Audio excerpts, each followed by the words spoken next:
Yo, what is going on, everybody, man? It is your host, it is your boy, Calvin Domingo, aka Steezy A. Smith.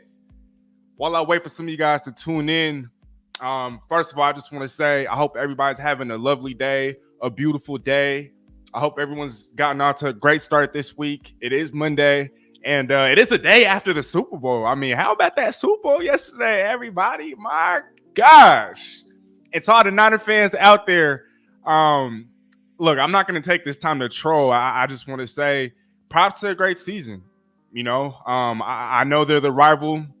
I know they're the enemy, but the season that they had, I know they fell short. And I know you never, ever want to be the first runner-up of any given season. But to go out there and do what they did to almost beat the greatest of all time, I just want to say props to the Niners and to all the Niner fans out there. Again, I'm not going to use this time to troll. So you guys had a great season, but man, I feel real optimistic about the Chiefs and their chances of potentially three-peating next year. I mean, Travis Kelce's coming back. Andy Reid is coming back. Who knows? Maybe they add a receiver or two via the draft or in free agency. We don't know. And so now that that's behind us, I do want to shout out a few of you guys in the chat right now. We got Devo Martzel in the building. Let's freaking go. Yes, let's go. Pump for next season. And I know today's show is going to be about Geno Smith and his future. Whether or not that's in Seattle remains to be seen. But we're not going to talk about Ryan Grubb today. We're not going to talk about Scott Huff today. We're not going to talk about Aiden Durr today. Honestly, the conversation is really just going to be about Geno. I don't plan on being live for any more than maybe 30, 35 minutes. And so if you guys have questions or if you guys want to talk about other topics, we can most definitely do that. I do plan on going live again probably later in the week. I'm thinking Wednesday could be another day to probably talk about Ryan Grubb and the impact that he's going to have in Seattle. But like I said, or as you guys can see in the thumbnail, today's conversation is going to be about Geno Smith and whether or not his future is going to be here in Seattle.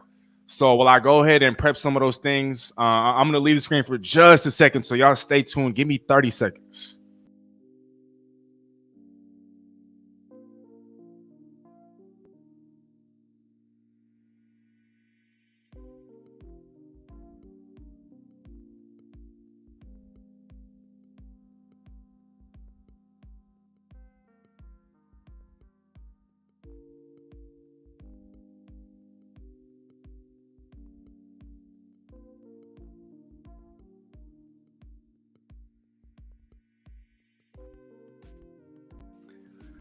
All right, y'all. So I don't even know where. Actually, let me start off by saying this.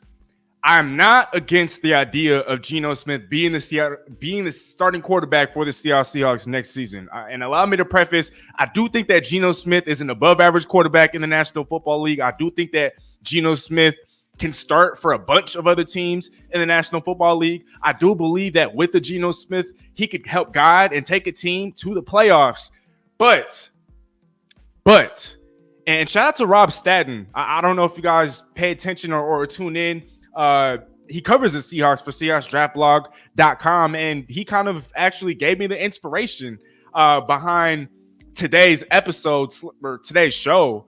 And if you guys tuned in, he talked about how, like, because there's a new regime in Seattle, because there's a new head coach, new offensive coordinator, new defensive coordinator, new special teams coordinator, new everything, new staff. Shouldn't it also, or does that also mean that it's time for a new quarterback?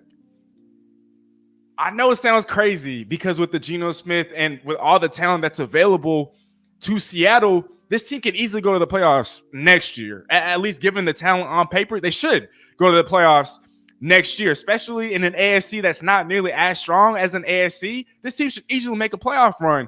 But as Kurt Warner pointed out on Seattle Sports Station just the other day, is Geno Smith a guy compared to, or as opposed to being the guy at quarterback? And, you know, I know there's a lot of opinions, you know, revolving around that particular topic, and we don't have to necessarily go into that. But I just think that, again, with a new regime in Seattle, new head coach, new everything, new staff, is it time to start over? And Mike MacDonald's been making appearances on the Seattle Sports Station, and I absolutely love that.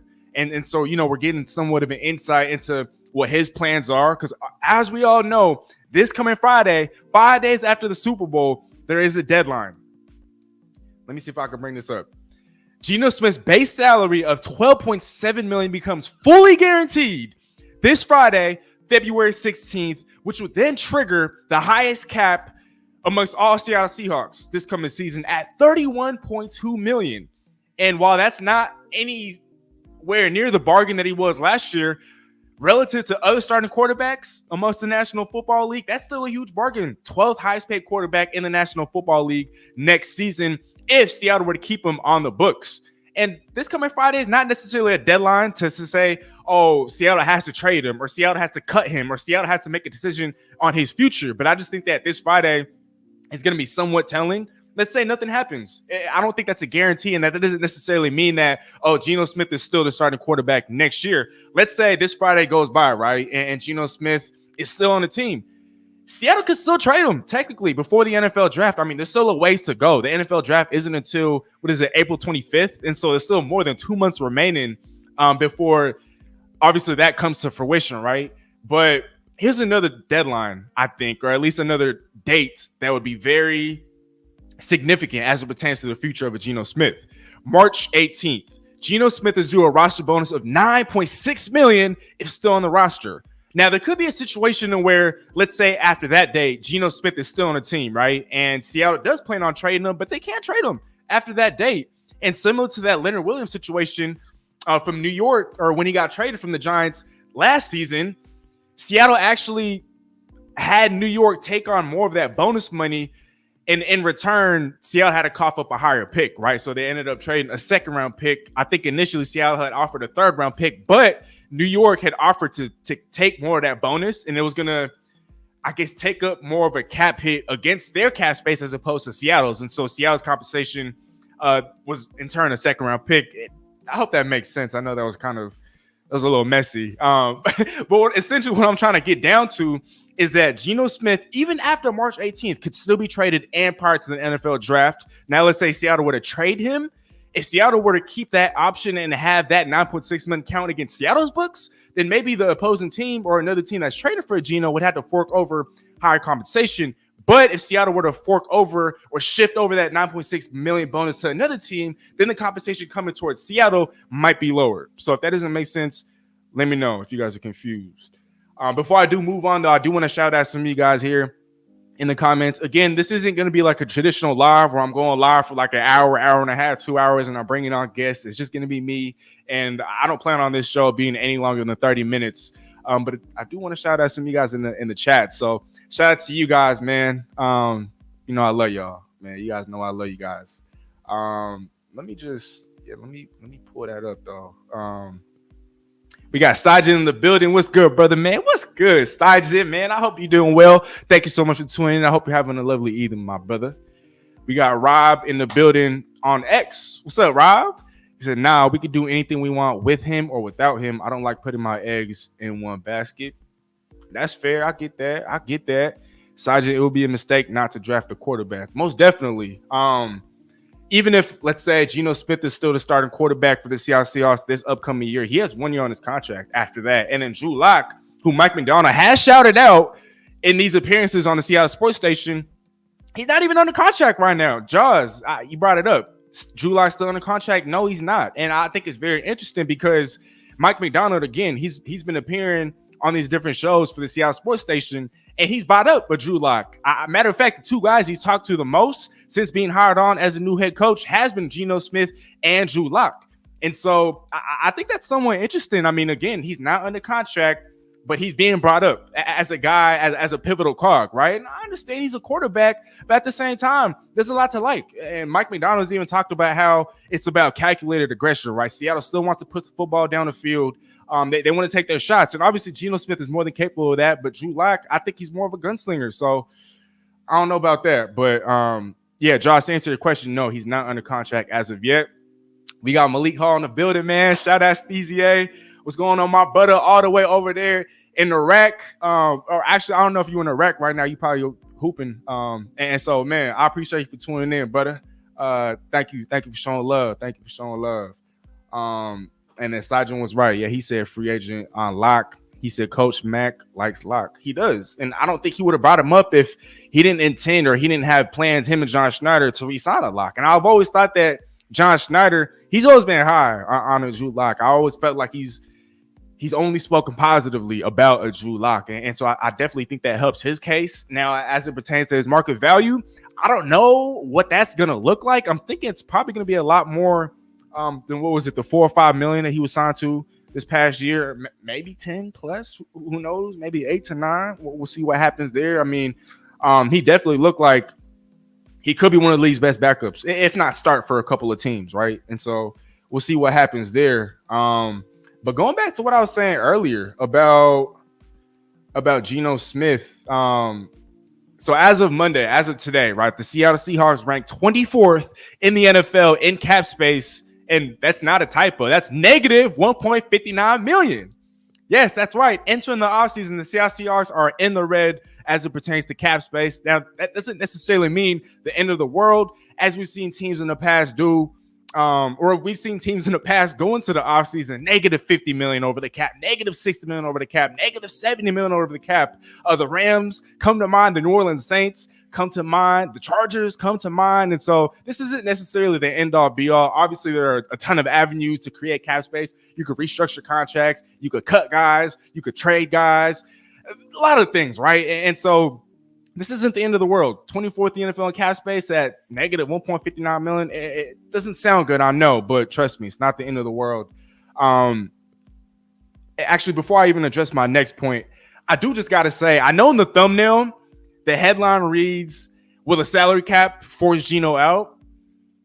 Well, that actually brings me to my next point, because if Seattle were to cut or trade Geno Smith, Seattle would only save about 13.8 million in salary cap space this year, but Seattle would also incur a 17.4 million dead money cap charge. And because Geno would have 2 years left on his contract, that 17.4 million in dead money would spread out over 2 years. And so if I'm looking at my notes correctly here, that's 8.7 million in dead money this year and 8.7 million in dead money next year. And so if we're looking at total cap savings, Seattle is only really saving, what is it? Okay, I don't have the number, but what you would do is you would subtract 8.7 from 13.8. And so the net cap savings for the Seattle Seahawks, if a decision were to be made on Geno Smith as it pertains to his future, like, again, if he was to be cut or traded, as far as net savings for the Seahawks this year, it'd only be about $5.5 million. And so that would obviously bring Seattle under the red, right? And that's not even taking into account a potential restructure of a Tyler Lockett, of a Quandre Diggs, of other guys on the team. And so, again, just to kind of put this all together, Seattle would only save about $5.5 million if we're talking about net savings, right? Because we're taking into account the dead cap charge that's going to affect this year's cap and next year's cap if, again, Geno were to be traded or cut. So let me go back to a few of y'all in the comments. Sajin, man, I gotta say that I'm so excited about this upcoming season. I most definitely am myself. 2026 Super Bowl. That reminds me, have y'all seen the Super Bowl logo for next year? It's been dropped, and so I don't have a picture of it to show you guys, but I do think it's interesting. Saw some neon green in there, some action green. Honestly, I seen somebody on Twitter say that, some action green with, what is that, Chiefs red? Maybe pink? I don't know, but I seen some people on Twitter saying Seahawks and Chiefs next year. Look, I don't think Seattle's going to make a significant run at the Super Bowl this year, but I do think that maybe a playoff appearance, I think that's definitely within the realm of possibility. But a Super Bowl run in 2026, when the World Cup is supposed to be here, when hopefully an announcement will be made as it pertains to the return of the NBA. I mean, look, 2026 is going to be a great year for the city of Seattle in sports. And so, man, I think if the Seahawks were to add to that by going on a potential Super Bowl run, man, don't get me started, man. Don't get me started. But look, with the Geno Smith, again, and allow me to reiterate, I'm not going to sit here and say that he's a below average quarterback. I think he's an above average quarterback. I think he could take a team to the playoffs with the right weaponry and the right supporting cast around him. I just think that, again, with the new regime in town, new everything, right? It just might be time to just completely start over, start fresh. And shout out to Rob Statton. These are his words. But if this is a growing pains type of year, why not just start over at the quarterback position? And I understand there are some people out there that are advocating for Geno Smith to be a bridge quarterback, right? For whoever Seattle were to bring in. Let's say Seattle drafts a Michael Penix or a JJ McCarthy or a Bo Nix. Maybe Seattle trades up and gets a Jaden Daniels. Maybe Seattle trades for Justin Fields. Heck, maybe Seattle re-signs Drew Lock, and heck, maybe he's a starter. There's going to be growing pains regardless. Now, even if Seattle were to make a run at the playoffs as one of the lower seeds this upcoming season, I'd still consider this year a growing pains type of year. I mean, it's going to take time for Mike MacDonald to implement what he wants to implement. It's going to take time for John Schneider and the rest of this coaching staff to really gel in the way that they want to be able to make a significant run. And so I understand the logic behind having Geno Smith as a bridge quarterback. But again, why not just start over? And if Seattle were to make the playoffs in a quote-unquote growing pains type of year, then that's all the more better as it pertains to Seattle's future. And so, look, I'm not on any side here. I'm not going to sit here and say that Seattle should do this or should do that. I'm really just trying to raise awareness. I'm trying to raise the possibility that Geno Smith could potentially be out in Seattle. I mean, I'd hate for that to be the case because he's been such a revelation for the city of Seattle and for the Seahawks. But again, his biggest advocator, Pete Carroll, is no longer in the building. Now I understand he is an advisor and he technically still is employed by the Seahawks, but he's not in the building. He's not helping out with personnel moves, right? He's not going to be coaching. He's not on the sidelines. And so who knows what Pete Carroll's actually going to do? Maybe they're just going to pay him to just pay him. I mean, it is Pete Carroll, for crying out loud. So yeah, look, again, if Geno Smith is out of here, I'm not going to sit here and be like, oh, I was the first one to call it. It's just, I'm trying to raise awareness, and I hope that y'all ain't surprised. I mean, I know there's still a lot of Geno Smith fans out there amongst the fan base, and so it is a possibility. Again, it is a possibility. But I also found it interesting because I went back and rewatched John Schneider's press conference right before Seattle even hired a Mike MacDonald, and he just seemed very non-committal, very, very non-committal. This is what he said. So there was a reporter, right? The question was, what did you think of Geno's season? And this isn't verbatim. This is just some of the stuff that I wrote down, right? John Schneider, in response to what did you think of Geno's season? I thought Geno had a good season. It was a little opposite of last year. He started out real strong last year, and things dipped a little bit in the second half. This year, he started out not quite as strong as last year, and then finished in a real strong manner. I'm not going to lie, y'all, and call me crazy, whatever you want to call me. Maybe I'm reaching a little bit here. That just seems like a very non-committal answer. It doesn't seem like John Schneider is it doesn't seem like he's all that enamored, right, with the Geno Smith, especially because of his salary cap hit. It's set to balloon. Now, he is still a bargain at that number, but $31 million as far as a cap hit is nowhere near the sort of cap hit that he had last year. And so I think that's something to kind of be on the lookout for. If you guys didn't watch John Schneider's press conference in its entirety, and this was after Pete Carroll had stepped down, I highly suggest you guys run that back. It doesn't even have to be the whole thing. Just at least that part where the reporter had asked John Schneider, what did you make of Geno's season? To me, and let me know what you guys think in the comments. Like, am I tripping? Am I alone on an island? Like, did that seem like a non-committal answer? I mean, if he was really and truly the guy for this coming season, I just feel like I would have heard something more, I don't even know, more of a committed answer. And I understand how Seattle likes to run things like they're very tight-lipped, but I don't know. It's very non-committal to me. Let me know what you guys think. Matter of fact, let me actually read what you guys are saying here. Ravens and Seahawks, Ravens are due. I'd agree. And Lamar, my favorite player in the league, I'd really want to see. I'm rooting for it. We got Sapler 420 in the building. Do you think Jamal leaves or restructures his contract? I'm going to touch on this just a little bit, but if you guys follow Jamal Adams on Instagram, over the last week or so, he's been posting a bunch of cryptic stuff. I mean, he's posting throwback pictures of him back when he was with the Jets. He's posting throwback pictures to his first season in Seattle. He's posting a bunch of stuff, and to me, it's all very, very cryptic. I don't know if that means that Seattle just outright releases him. I don't know if that means that Seattle trades him. But, man, it does seem like Jamal's on the way out. But I will say this. I am totally against that. And I know it might sound contradictory because of what I was saying about Geno Smith and how if we're going to start over with the regime, might as well start over at the quarterback position as well.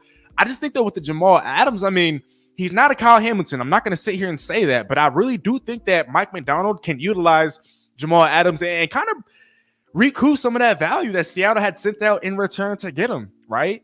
Maybe at 29 years old, he doesn't fit the team's long-term plan, but I just think that it'd be real intriguing and interesting to see what Jamal Adams could do under Mike MacDonald.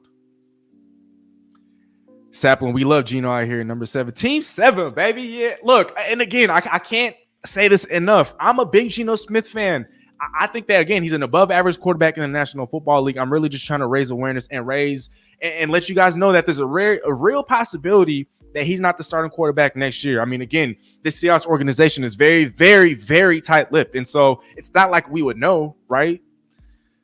I don't know. Saijan said almost verbatim. Yeah, I know. I think I actually read it. I think I actually wrote it down word for word. I don't know why I didn't think that I did, so I guess it was verbatim.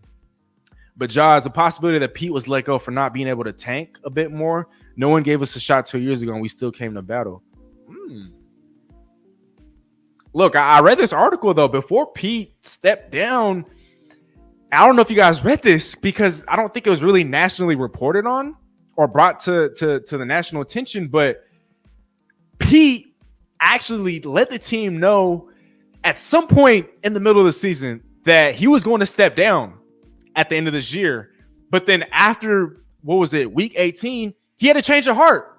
And he came back to management and said, yo, I changed my mind. I want to come back. But by that point, management had already made its decision. Now we've been looking for other candidates. We've been looking for other guys. We're going to move on. And so I think that's really where Pete was heartbroken because, I don't know, maybe he was thinking that management would still be behind him. I don't know. But, Jaws, I think that's a great point. We got Tyler Morano in the building. What up, Steezy? What up, Tyler? What up, man? Thanks for tuning in. Hope you're having a great night. We got Ralphie Davis in the building, man. What's up, Ralphie? Hope you're doing smooth, my brother. I appreciate you for tuning in. You tapped in on X, it looks like. So I appreciate you for tuning in, brother. I appreciate that, for real. Reflect the Sun. Always showing love. Always showing support. Reflect the Sun. Thank you. They're saying it wouldn't surprise me either. I hope they could make it work. Geno can ball out with the O-line that's not 28th in the league. No doubt. Again, Seattle could easily be a playoff team, and I don't know, who knows? Maybe Seattle could compete for the division, even with Geno Smith as a starting quarterback. I do just believe that he kind of puts a cap on the ceiling of this team. And if the ultimate goal is to win a championship within the next few years, I'm just not sure if he's going to be a starting quarterback if Seattle's going to do that. So why not start over now, right? I mean, the bridge quarterback thing makes sense. But if Seattle were to draft a Michael Penix doesn't need to sit for a year. He's NFL ready now. And so if Seattle were to draft a Michael Penix or even a Bo Nix, another NFL ready prospect, there's no need for those guys to sit down for a year and learn under Geno Smith. I mean, that's no disrespect to Geno Smith. But again, those guys are NFL ready. Those guys spent about as much time as he possibly could playing college football before, declaring themselves as draft eligible. And so if Seattle ends up leaning in that direction, again, it just does not make sense to have Geno Smith. There's a bunch of other teams, and this is actually going to be my next topic of discussion. There's a bunch of teams around the NFL that could use a veteran quarterback like a Geno Smith. And so Seattle has options. And Seattle, again, mind you, does not have a second-round pick. That trade for Leonard Williams sapped Seattle of its second-round pick. And so Seattle, I'm not saying that Seattle could recoup a second-round pick, maybe a third-round pick at the most. But Seattle has a chance to add a third-rounder to its collection if they were to trade a Geno Smith, which, again, I think is a very real possibility that not many people are talking about. So, Jaws, definitely thinking Geno's on the way out. Again, I think it's very possible. It would hurt. It will most definitely hurt, though. I feel like Mike can change his career. I agree as well. I agree. I'm vouching for Jamal, and I know I've been doing that. I'm a big fan of his game. If you guys weren't able to tell, I think that Coach Mack will use Adams the right way. Exactly. Seattle literally stopped blitzing Jamal Adams last year, and that made no sense to me. It's like we brought him in Seattle brought him in to get after the quarterback. But if you're not using him to get after the quarterback, then why'd you bring him in? At least use him correctly.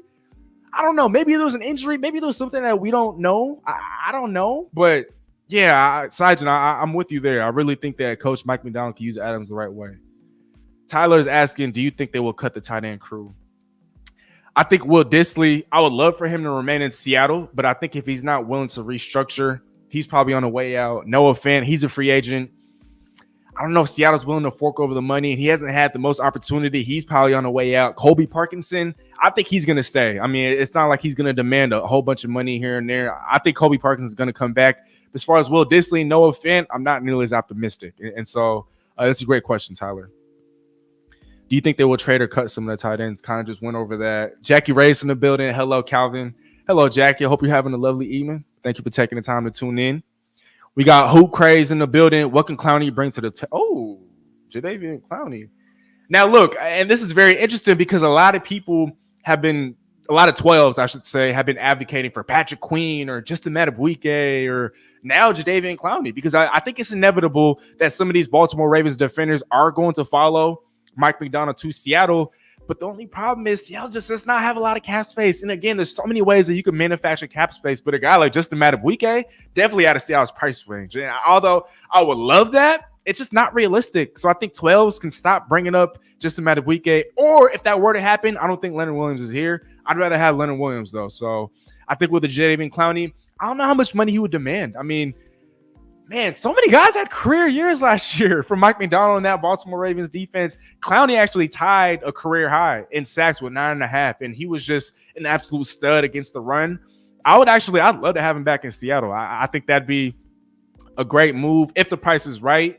Again, though, Seattle does need to trim some fat, and I'm talking about salary cap things. So we'll see what happens there. You in the chat, can I get a moment's peace? Sapling, MP9 isn't NFL ready. I think he needs at least a year behind Geno. I don't know. I mean, that's definitely debatable. Again, we could save that banter for the next show because I did want to kind of center this show around Geno Smith. I think otherwise, though. I mean, he's going to be 24 when the season starts. I think he's NFL ready. What do you guys think in the chat? Do you guys think that Michael Penix, is he NFL ready now, or because of the advanced age relative to other prospects, would you like to see him start in year one?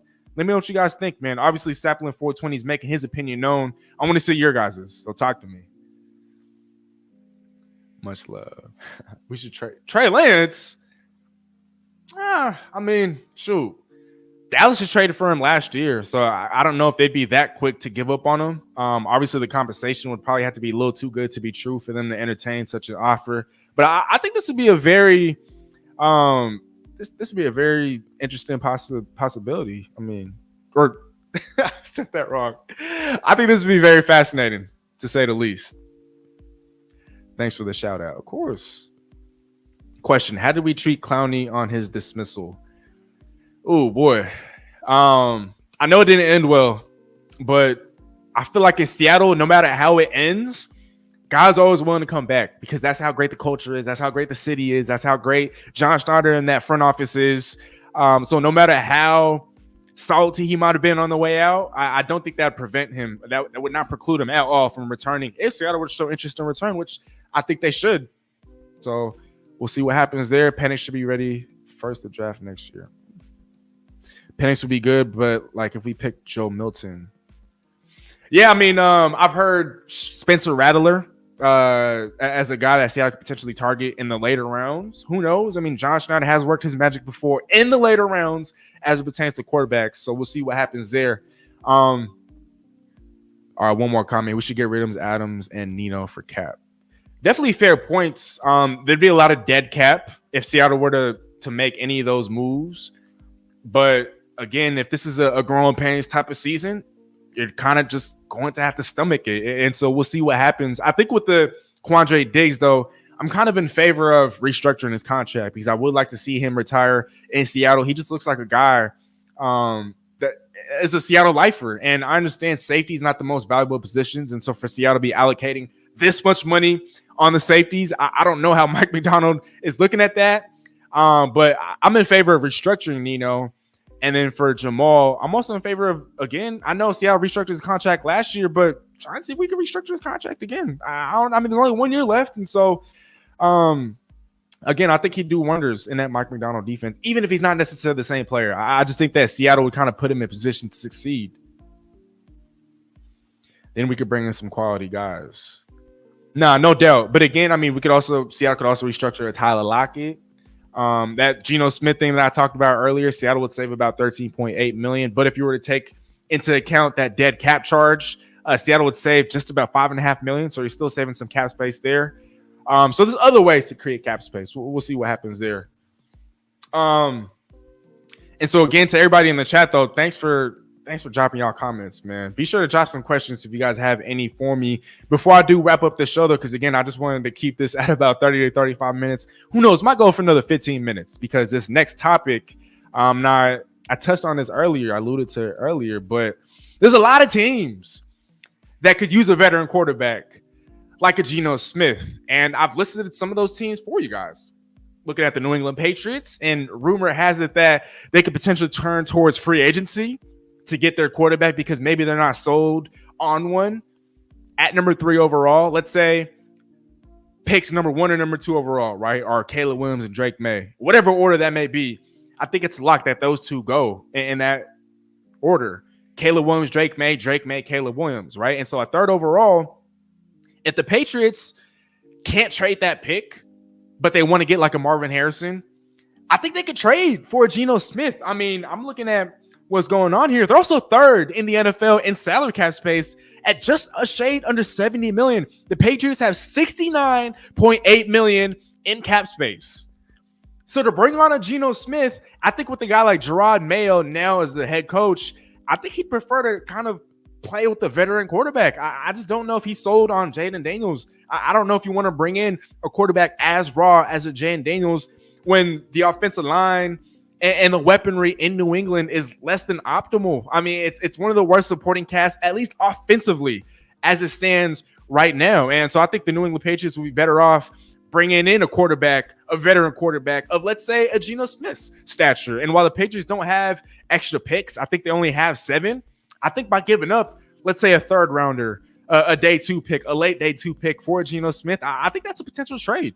Let me know what you guys think in the comments, man. Am I tripping for even listing teams that could potentially trade for a Geno Smith? Or, I mean, am I maybe onto something? Let me know what you guys think.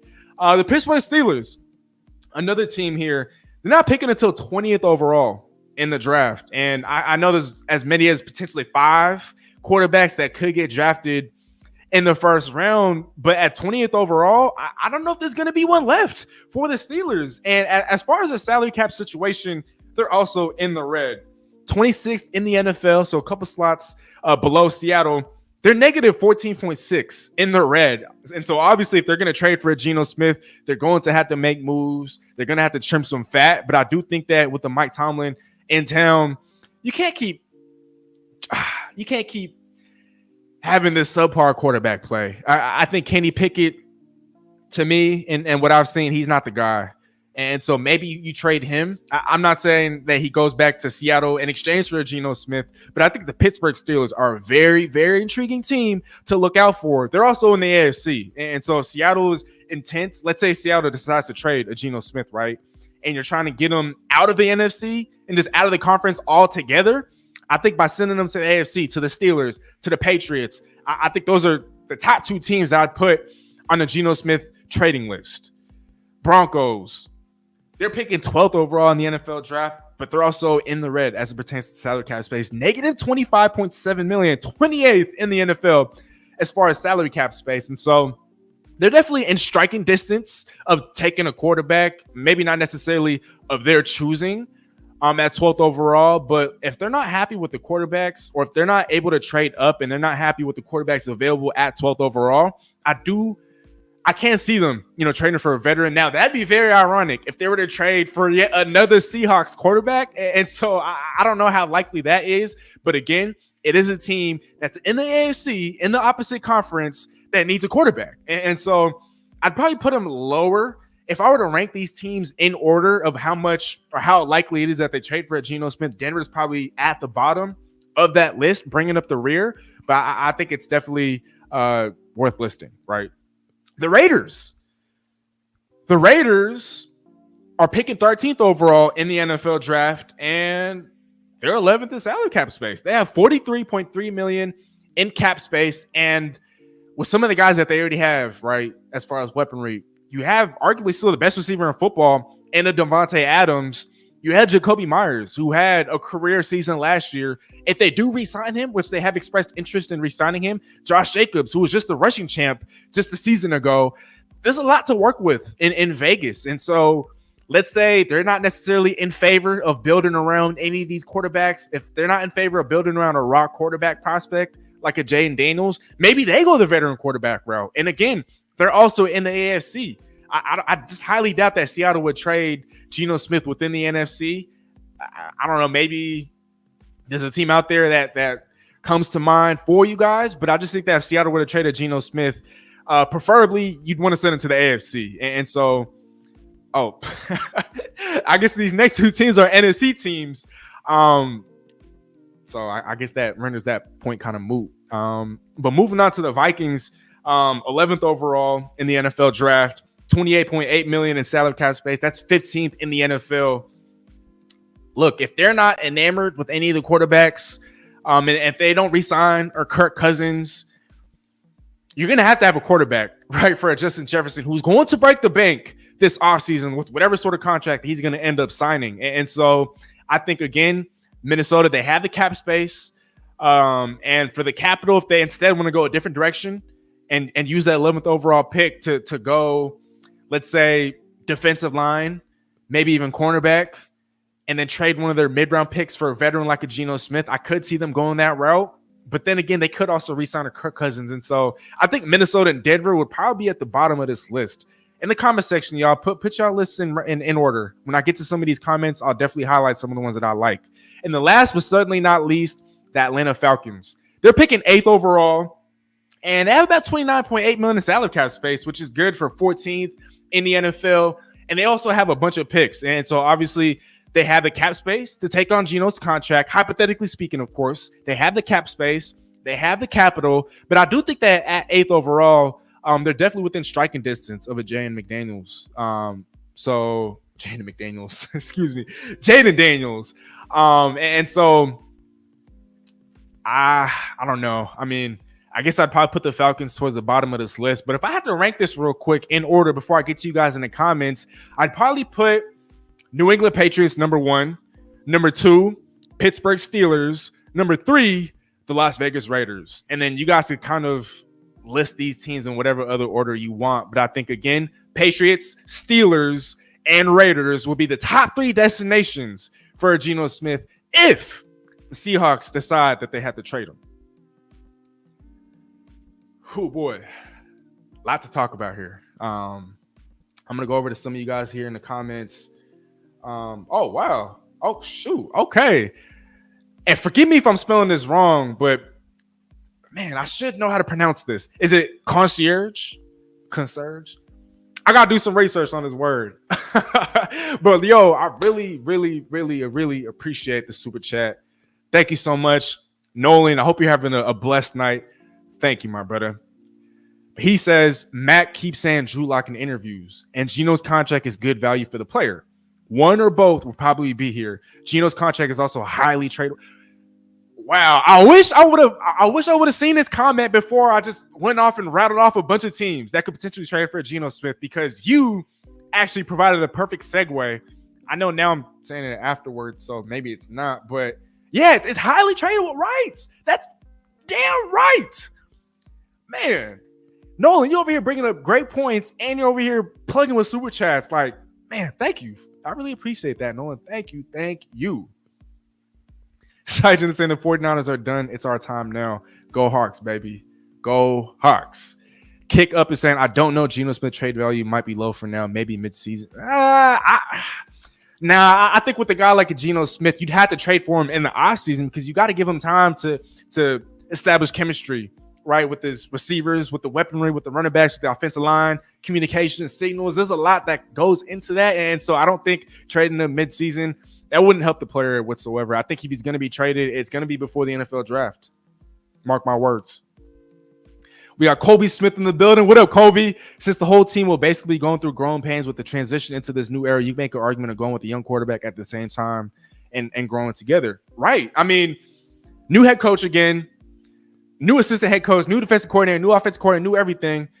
I just, to me, it just doesn't make a whole lot of sense to have a veteran quarterback like a Geno Smith when he's not going to be here for much longer. Like, I just highly doubt that you see him retire in Seattle. I'd love to see him succeed elsewhere. I just don't think that he's on the same sort of timeline that this team is now on.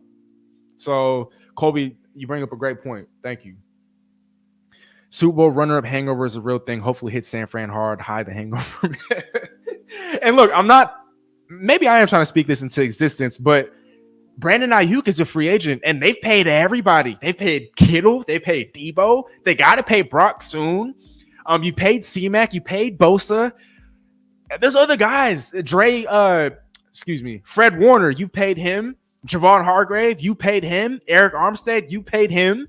Like, you can't keep paying all these guys. And with the Brandon Ayuk, who was a second-team All-Pro this year, I don't know if he's coming back. Like, can San Fran afford and stomach over that much more money for a wide receiver too? I don't know. And so on top of Jaws, what you're saying about the Super Bowl runner-up hangover being a real thing, who knows? Maybe some of these guys don't come back. If Brandon Ayuk does not come back to the Niners next year, I can guarantee you they are not going on a run without him. He's one of the league's very most underrated wide receivers.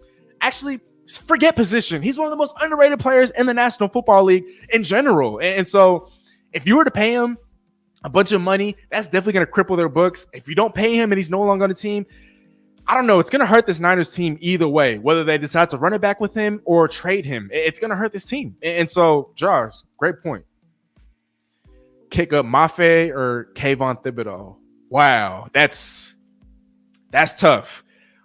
Without, I guess, analyzing and getting, deep into it, and I hope this doesn't come off as biased, but I'm going to have to go with Boye Mafe. Like, maybe Kayvon has a higher pedigree.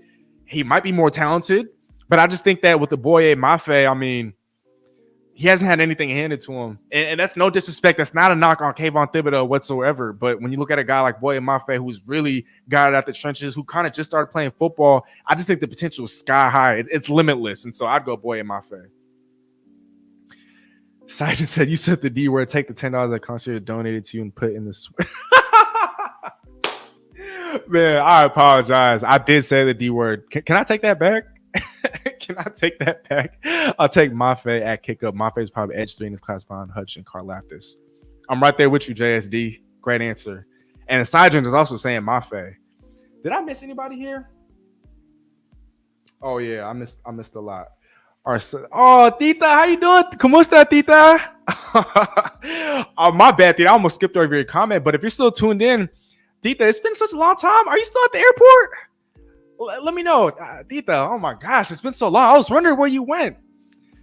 How you doing, though, Tita? Nice to see you again, or at least nice talking to you again. It's been so long. I hope you've been well, and I hope you had a great holiday, Tita. Thank you for tuning in, though. Wow, I missed a bunch of these comments. I apologize, you guys. Let me kick up. Our edge room is young and growing. Sapling, what did we do about Bobby? Resign or let him walk? So I actually dropped a short about this about a week ago. He might not be the most perfect of fits as it pertains to Mike MacDonald and the defense that he wants to run, but I do think that there's value in still having him be that culture setter, that tone builder, right? And I know this sounds somewhat contradictory because it's like, okay, if Seattle is trying to start over with the new regime, they might as well start over at quarterback. Well, at linebacker, I just think that it helps to kind of have a veteran like a Bobby Wagner help kind of set the tone. I think he could be more of a bridge than a Geno Smith for the team as a whole, if that makes sense. And so if you're asking me, Sapling, and let me know what you guys think in the chat. If you're asking me, though, I'd say re-sign him and really focus on him playing first and second down. Maybe he's not on the field for as many third downs as he has been in years past, but I'm in favor of re-signing him because, again, I want that guy that's going to help set the tone and kind of help, show Mike MacDonald the culture. I mean, he's the one on the field, right? And so I think he can help out. I'd say re-sign him. This is personal for me. Please let Locke have one more year and let him retire. I think he's far from retirement. I still think he has a good maybe 3-4 years left in him. But I hope it's not just one, because he has a lot of football left in him. What about Justin Fields? I would love a Justin Fields in Seattle. It's just he's due for a contract extension. And again, Seattle's already in the red as it pertains to the salary cap. And by bringing on a Justin Fields, I mean, you're going to have to pay him 30, 35, maybe even $40+ million. And I just don't know if Seattle wants to do that right now. Now, if he had a year or two left on his rookie deal, or let's say he had 2 more years left on his rookie deal, maybe it's a move that you make. But because he is due for a contract extension this summer, not that he has to sign one this summer, but he is up for an extension this summer, I just don't think Seattle's in any position to be forking over that much money. I think Seattle's better off at having a starting quarterback or having a rookie at quarterback, or maybe even Drew Lock on a 1-year contract. But yeah, if Justin Fields didn't have to be extended, I'd be in favor of that. But because of that, not necessarily. Reflect the Sun, Penix Jr. is ready. He's going to be a great NFL quarterback. He can sling with accuracy. No doubt. And Reflect the Sun agrees with me. Like I said earlier, I do think that Michael Penix Jr. is NFL ready now. So sitting behind Geno for a year, hypothetically speaking, just does not make a lot of sense to me. Jaws is saying Charbonnet seems like a Pete pick. Could see a running back on the move if it would help get a quarterback deal done. I don't know. I mean, Mike MacDonald has emphasized running the football. And yeah, you have the lightning aspect and the canine, but you still need that thunder. And so while Charbonnet might seem like a Pete pick, I don't think his future should be in jeopardy whatsoever. Patriots or Falcons would be a great fit for Geno. Agreed. Trade Geno for Jimmy. Jackie, I don't know about this one. Not this one. Not this one. Real quick, Jimmy G's getting cut. No need to trade for him. I don't know. We'll see what happens there, but I don't know if Seattle needs him though. I don't know about that. Would you give it for Caleb Williams just for hypotheticals? Wow. Well, you'd have to give up the house and then some, an arm and a leg, perhaps on top of the house, just because, as we've seen in reports, Chicago's wants, I think, the biggest haul in draft pick trading history if they were to give up number 1 overall. And so I don't know if a hypothetical would even do this justice, but just for the sake of the question, I would offer Geno Smith 16th overall, 2025 first, 2026 first, Quandre Diggs. I don't even know if that's a good trade, man. I don't even know if that's probably not. So I'm gonna let you guys in the chat. Kicker. I tried. I apologize. I tried.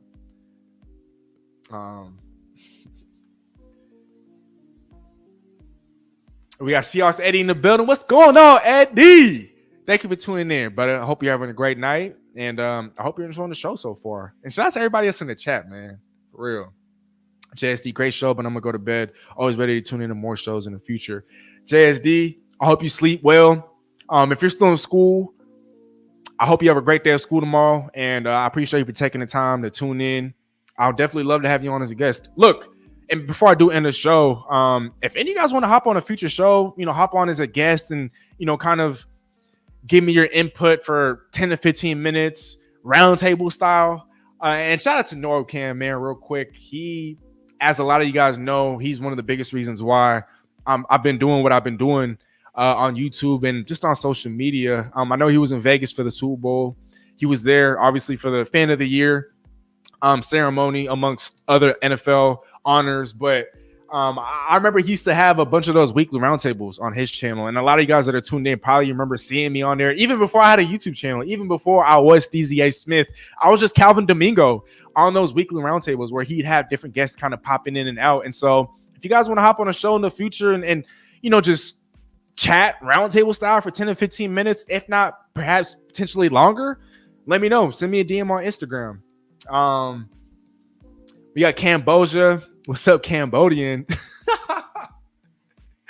Well, I don't know if you're playing, but I'm actually not Cambodian. I've gotten that in the past, though.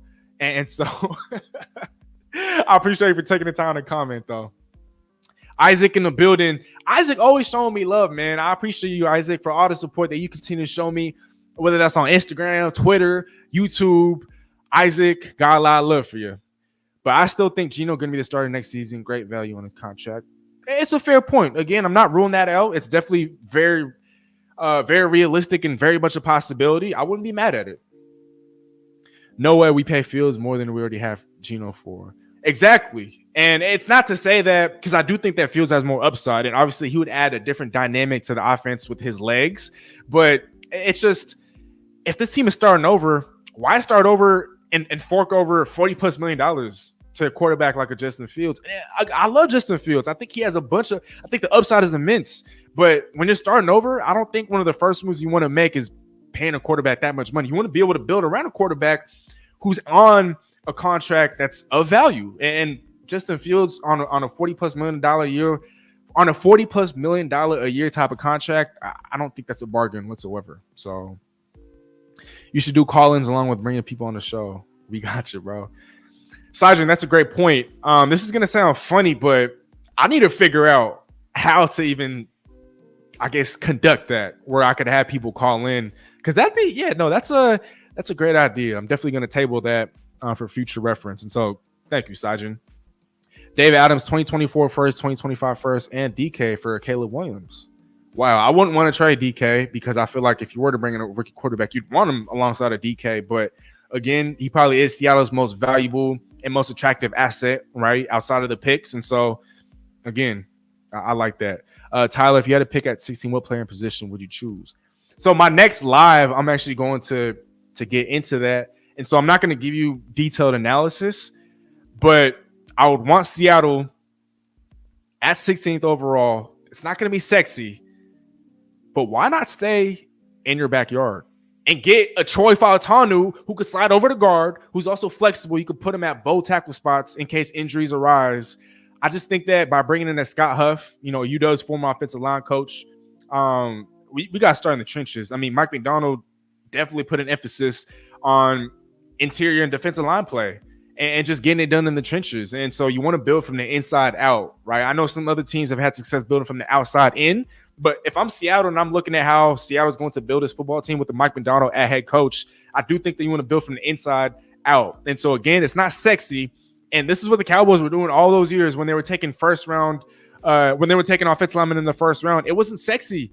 But look at it now, or at least in years past, they've had, some of the better offensive lines, if not one of the best offensive lines in the NFL. And so a Troy Fautanu, who was a first-team All-Pac-12 selection at tackle last year, I think he'd be a great pick at 16 for the Seahawks.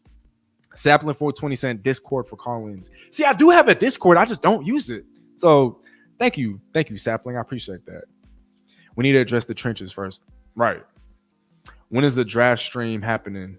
That's a great question. I mean, wait, are you talking about my next show or are you talking about, I'm going to assume that you're talking about my next show.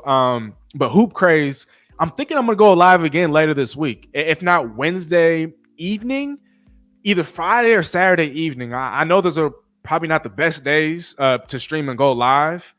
But yeah, I'm thinking that my next show is going to be, either this Wednesday, Friday, or Saturday. There's a lot of possibilities. I still kind of have to figure some things out schedule-wise, but I do think that those are days. But now, if you're talking about the actual NFL draft, I'm not sure if I'm going to draft live during the actual NFL draft, but you guys, look, I'm going to just say this. Follow me on Instagram. Follow me on Twitter.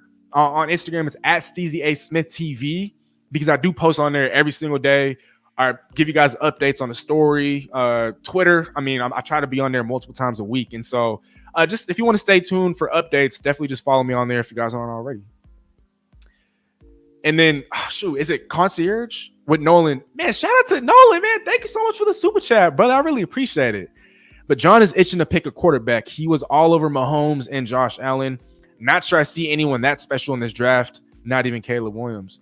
Right. And that's why, again, I'm going to bring this back to what I said at the top of the show, and when that reporter had asked John Schneider about his opinion on Geno's season, he just seemed very non-committal. Again, Geno Smith is a Pete Carroll guy. You guys all know that. Pete Carroll was Geno's biggest fan, and now that he's no longer associated with making any sort of personal decisions. I mean, this is all up to John Schneider and Mike MacDonald now, and they don't have that same sort of tie. They don't have that marriage with the Geno Smith that Pete Carroll had.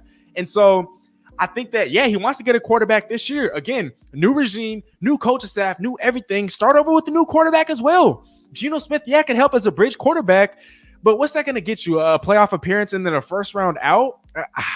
I'd rather go to the playoffs with a rookie quarterback, and then it's like, wow, Seattle made the playoffs with a rookie quarterback. Now they just need this. Now they just need this. And then with next year's draft, Seattle could, I don't know. But I'm right there with you, Nolan. I think that Seattle's most definitely going to take a quarterback this year. Whether or not Geno's on the team, Seattle has to draft a quarterback. Maybe even draft two quarterbacks because we don't know what's going to happen with the Drew Lock. Now, ultimately, I do think that he's going to be re-signed.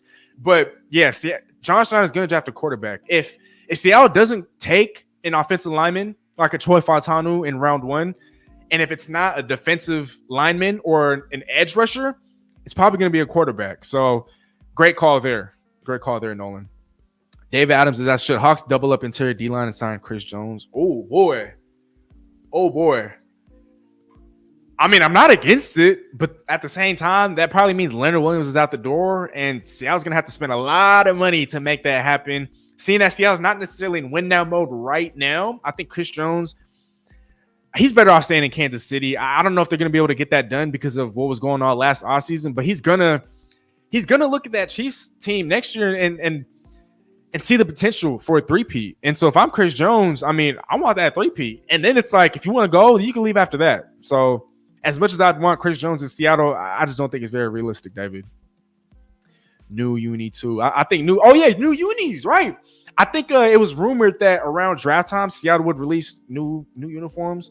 We'll see what happens there. But I wouldn't be surprised because, again, it's a new regime, new era, right? You might as well have, if it's going to be a new quarterback, but new uniforms as well. I'm here for it, man. I'm here for it. Sajin is saying unis in black, please. I wouldn't be mad at that. If you guys seen it on my Instagram, and this post is kind of going viral. I had a collab post with the Seahawks AI page, and he kind of using the help of AI, he created all white helmets for the Seattle Seahawks. If you guys want to see that, again, follow me on Instagram. I'm very, very close to 4,000 on there. Follow me on Instagram at Steezy A Smith TV. That post is blowing up right now, but yeah, all white helmets, and obviously Seattle has the all white, right? I called them the Seattle Stormtroopers. I think that'd be crazy, but unis in black, I think that'd be dope too. Neon green and black with shades of like gray and maybe white, that'd be fire. Sajin also has a question: how many Ravens players would come if Coach Mack requested it? I think if John Schneider and the rest of the front office were to address the whole salary cap situation, I think that we might see 2, 3, maybe 4 of those Ravens defenders coming over to Seattle. I mean, he's going to need some of his own players to kind of show everybody else, you know, what is expected in his scheme and what not. And so I think right now, if I had to put a number on it, I'd say 3. I'm going to go with 3, Sajin. Great question.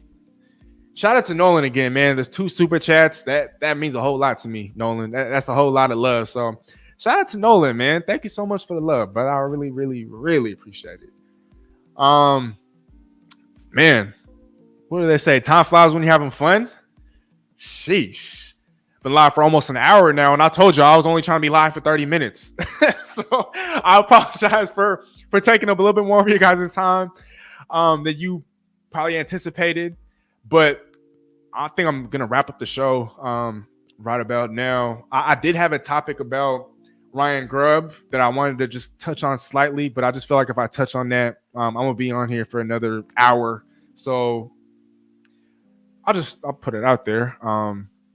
But with former UW offensive coordinator Ryan Grubb, now the Seahawks' offensive coordinator, speculation about whether or not Seattle will draft Michael Penix Jr. has run rampant. Yeah, I mean, I think that it's very realistic because when I look at, if I were to concoct like a pro comparison for a Michael Penix, it's crazy because I think it'd be Geno Smith. And so, again, if Seattle were to draft a Michael Penix, it does not make sense because in my eyes, he's NFL ready. It would not make sense to have him sit behind Geno, although that experience and that sort of leadership would be very, very valuable for a Michael Penix.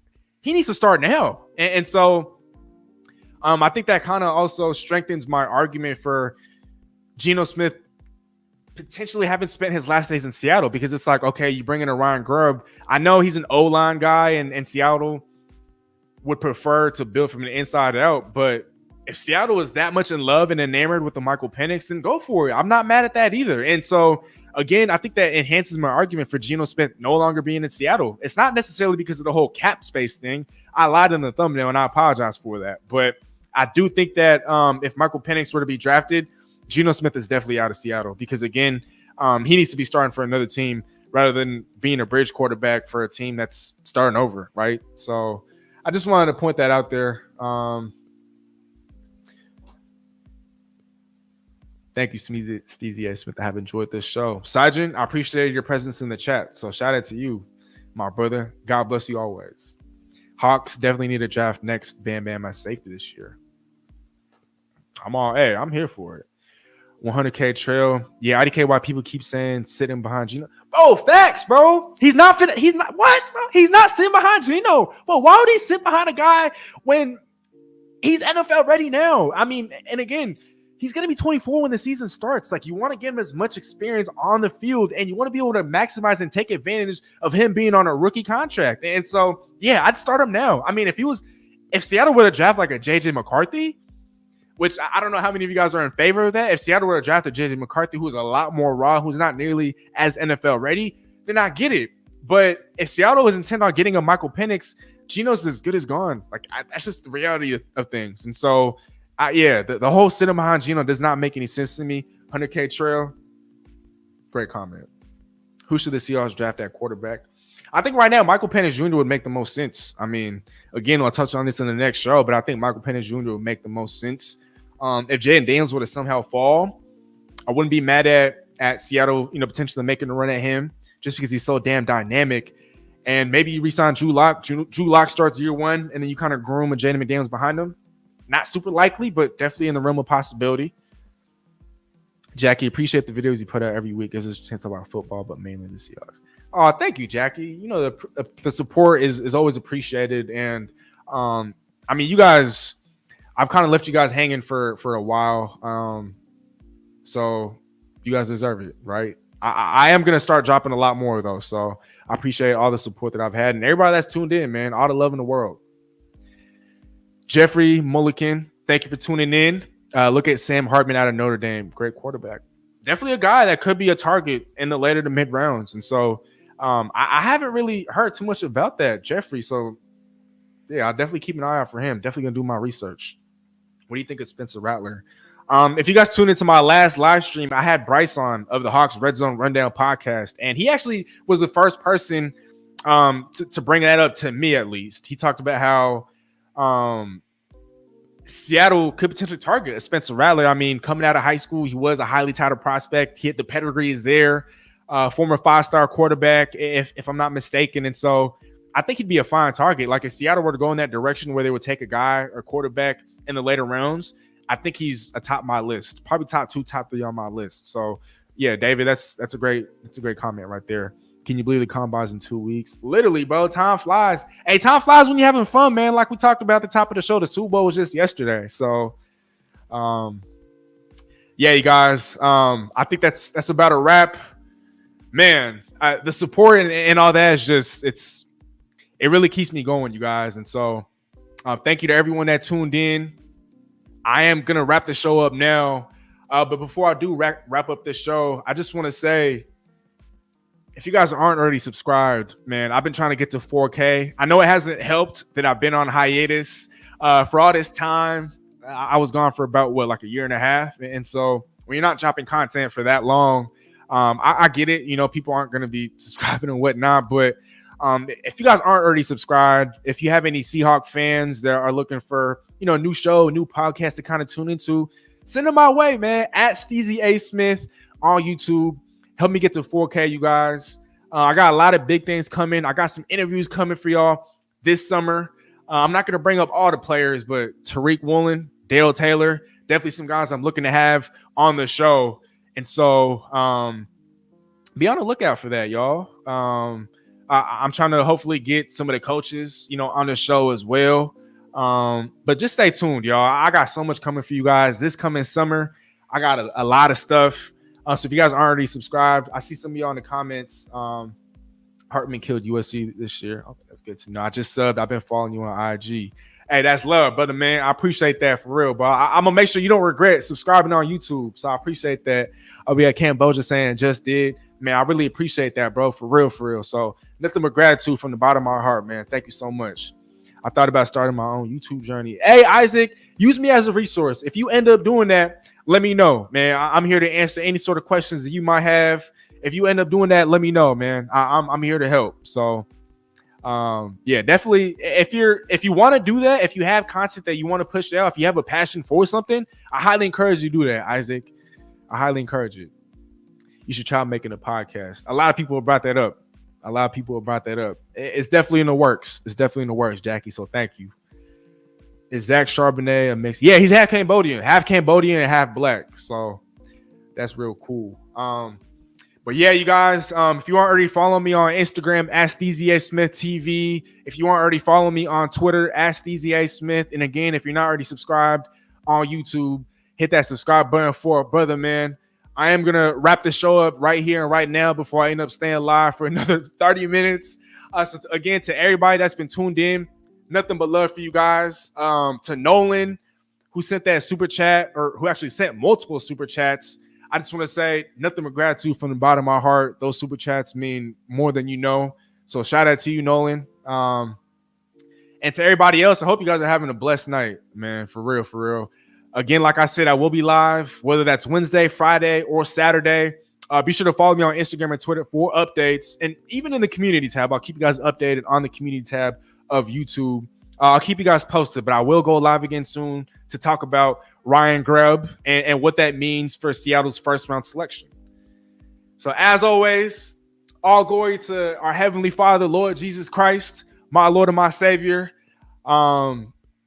Yeah, praise the Lord, man. For real. I had a great time doing this with you guys, man. I hope you guys have a blessed night. Have a great night. Let's be great tomorrow. Let's be great this week. And I look forward to seeing you guys again soon. That's a wrap. Steezy out, baby. Again, this video is going to be dedicated to Mr. Todd Nas. While that concludes this video, we have loads of other content. You don't have to stop watching there. Other content on our channel homepage, as well as our social media platforms. And again, don't forget to hit that subscribe button for us. Tell a friend to tell a friend. Nothing but love, and Steezy out.